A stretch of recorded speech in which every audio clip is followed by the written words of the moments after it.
നമസ്കാരം, സിറ്റി ന്യൂസിലേക്ക് സ്വാഗതം. ഇരയുടെ വേദന തിരിച്ചറിയാത്തിടത്തോളം കാലം സമൂഹത്തിന്റെ മനസ്സ് എന്നും വേട്ടക്കാരൻ്റേത് തന്നെയാണെന്ന് കണ്ണൂർ ജില്ലാ പഞ്ചായത്ത് മുൻ പ്രസിഡന്റും CPM നേതാവുമായ പി ദിവ്യ. വേട്ടയാടപ്പെട്ടവരുടെ ആത്യന്തിക സത്യത്തിന്റെ ദിനം വരിക തന്നെ ചെയ്യുമെന്നും വെള്ളിയാഴ്ച സത്യത്തെ ക്രൂശിച്ചാൽ അത് ഞായറാഴ്ച ഉയർത്തെഴുന്നേൽക്കുമെന്നും പി ദിവ്യ പറഞ്ഞു. ഈസ്റ്റർ ആശംസകൾ നേർന്നുകൊണ്ടുള്ള യൂട്യൂബ് ഷോർട്ട് വീഡിയോസിലാണ് ദിവ്യയുടെ വാക്കുകൾ. ഒപ്പമിരുന്ന് അത്താഴം കഴിച്ചവരാണ് യേശുവിനെ ഒറ്റിയത്. പി ദിവ്യയുടെ ഈസ്റ്റർ സന്ദേശം ചർച്ചയാകുന്നു. ഈസ്റ്റർ ആശംസ പങ്കുവെച്ചുള്ള വീഡിയോയിൽ തന്റെ നിരപരാധിത്വം പരോക്ഷമായി സൂചിപ്പിച്ചാണ് പി ദിവ്യ രംഗത്ത് വന്നത്. പെസഹ വ്യാഴം, ദുഃഖവെള്ളി, ഈസ്റ്റർ ഇത് നമുക്ക് ചില സന്ദേശങ്ങൾ നൽകുന്നുണ്ട്. ഈസ്റ്റർ നമ്മെ ഓർമ്മിപ്പിക്കുന്ന ലളിതമായ സത്യം തിന്മയുടെ മേൽ അവസാനത്തെ ജയം നന്മയ്ക്കായിരിക്കുമെന്നാണ്. നിസ്വാർത്ഥരായ മനുഷ്യർക്കായി ചോദ്യങ്ങൾ ഉയർത്തിയതിനാലാണ് യേശുവിന് കുരിശുമരണം വിധിക്കപ്പെട്ടത്. വാക്കിലോ പ്രവൃത്തിയിലോ മനോഭാവത്തിലോ തെറ്റൊന്നും ചെയ്യാത്തവനായിരുന്നു യേശു. എല്ലാവരുടെയും നന്മ മാത്രം ആഗ്രഹിച്ചവൻ. നെറികേട് കണ്ടാൽ ചാട്ടവാറെടുത്ത നീതിമാനായിരുന്നു അദ്ദേഹം. പാപം ചെയ്യാത്തവർ കല്ലെറിയട്ടെ എന്ന് ഉറക്കെ പറഞ്ഞ മനുഷ്യസ്നേഹി. എന്നിട്ടും മതമേലധ്യക്ഷന്മാരും ഭരണകൂടവും അവനെതിരായി നിന്നു. തെറ്റായ ആരോപണമുന്നയിച്ച് ക്രൂശിച്ചു കൊന്നു. ഒപ്പമിരുന്ന് അത്താഴം കഴിച്ചവരായിരുന്നു ഒറ്റിക്കൊടുത്തത്. ഒപ്പം നടന്നവരായിരുന്നു കല്ലെറിഞ്ഞത്. എത്ര സത്യസന്ധമായി ജീവിച്ചാൽ പോലും ആൾക്കൂട്ടം കാര്യമറിയാതെ കല്ലെറിയും.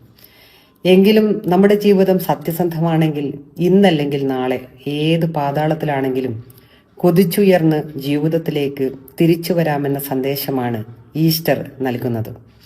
ഇരയുടെ വേദന തിരിച്ചറിയാത്തിടത്തോളം കാലം സമൂഹത്തിന്റെ മനസ്സ് എന്നും വേട്ടക്കാരൻ്റേത് തന്നെയാണ്. നമുക്കൊരു പതനമുണ്ടാകുമ്പോൾ കൂടെ ആരൊക്കെ ഉണ്ടാകുമെന്ന് തിരിച്ചറിവും ഈ അവസരത്തിൽ നമുക്ക് പാഠമാകും.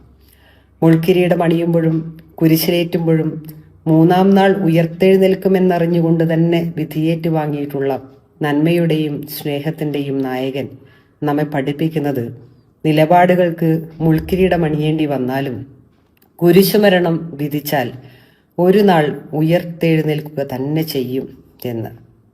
വേട്ടയാടപ്പെട്ടവരുടെ ആത്യന്തിക സത്യത്തിന്റെ ദിനം വരിക തന്നെ ചെയ്യും. വെള്ളിയാഴ്ച സത്യത്തെ ക്രൂശിച്ചാൽ അത് ഞായറാഴ്ച ഉയർത്തെഴുന്നേൽക്കും. എല്ലാവർക്കും ഈസ്റ്റർ ആശംസകൾ. ADM നവീൻ ബാബുവിന്റെ മരണത്തിൽ താൻ നിരപരാധിയാണെന്നും ഒരിക്കൽ സത്യം പുറത്തു വരിക തന്നെ ചെയ്യുമെന്നുമാണ് ഇതിലൂടെ ദിവ്യ പരോക്ഷമായി സൂചിപ്പിച്ചിരിക്കുന്നതെന്നാണ് വിലയിരുത്തൽ. ഈസ്റ്റർ നമ്മെ ഓർമ്മിപ്പിക്കുന്ന ലളിതമായ സത്യം തിന്മയുടെ മേൽ അവസാനത്തെ ജയം നന്മയ്ക്കായിരിക്കും എന്നാണ്. നിസ്വാർത്ഥരായ മനുഷ്യർക്ക് വേണ്ടി ചോദ്യമുയർത്തിയതിനാണ് യേശുവിന് കുരിശുമരണം വിധിക്കപ്പെട്ടതെന്നും പി ദിവ്യ പറയുന്നു. പാപം ചെയ്യാത്തവർ കല്ലെറിയട്ടെ എന്ന് ഉറക്കെ പറഞ്ഞ മനുഷ്യസ്നേഹിയായിരുന്നു യേശു. എന്നിട്ടും തെറ്റായ ആരോപണം ഉന്നയിച്ച് ക്രൂശിച്ചു കൊന്നു. ഒപ്പമിരുന്ന് അത്താഴം കഴിച്ചവരായിരുന്നു ഒറ്റിക്കൊടുത്തത്. ഒപ്പം നടന്നവരായിരുന്നു കല്ലെറിഞ്ഞത്. എത്ര സത്യസന്ധമായി ജീവിച്ചാലും ആൾക്കൂട്ടം കാര്യമറിയാതെ കല്ലെറിയുമെന്നും ദിവ്യ വീഡിയോ സന്ദേശത്തിൽ പറയുന്നുണ്ട്. തന്നെ ചതിച്ചുവെന്ന പരോക്ഷ പ്രതികരണമാണ് ദിവ്യ വീഡിയോയിലൂടെ ഉദ്ദേശിച്ചതെന്നാണ് വിലയിരുത്തൽ. ഇരയുടെ വേദന തിരിച്ചറിയാത്തിടത്തോളം കാലം സമൂഹത്തിന്റെ മനസ്സ് എന്നും വേട്ടക്കാരൻ്റേത് തന്നെയാണ്. പതനം ഉണ്ടാകുമ്പോൾ കൂടെ ആരൊക്കെ ഉണ്ടാകും എന്ന തിരിച്ചറിവും പാഠമാകും. വേട്ടയാടപ്പെട്ടവരുടെ ആത്യന്തിക സത്യത്തിന്റെ ദിനം വരിക തന്നെ ചെയ്യുമെന്നും വെള്ളിയാഴ്ച സത്യത്തെ ക്രൂശിച്ചാൽ ഞായറാഴ്ച ഉയർത്തെഴുന്നേൽക്കുമെന്നും പി ദിവ്യ സൂചന നൽകുന്നു. News desk, city news. കൂടുതൽ വാർത്തകൾ അറിയുവാൻ സിറ്റി ചാനൽ വാട്സ്ആപ്പ് ഗ്രൂപ്പിൽ ജോയിൻ ചെയ്യുക. ഒപ്പം യൂട്യൂബ് ചാനൽ സന്ദർശിക്കുക. വാർത്തയുടെ അവസാനിക്കുന്നില്ല. മറ്റൊരു വാർത്തയുമായി വീണ്ടും കാണാം. നമസ്കാരം.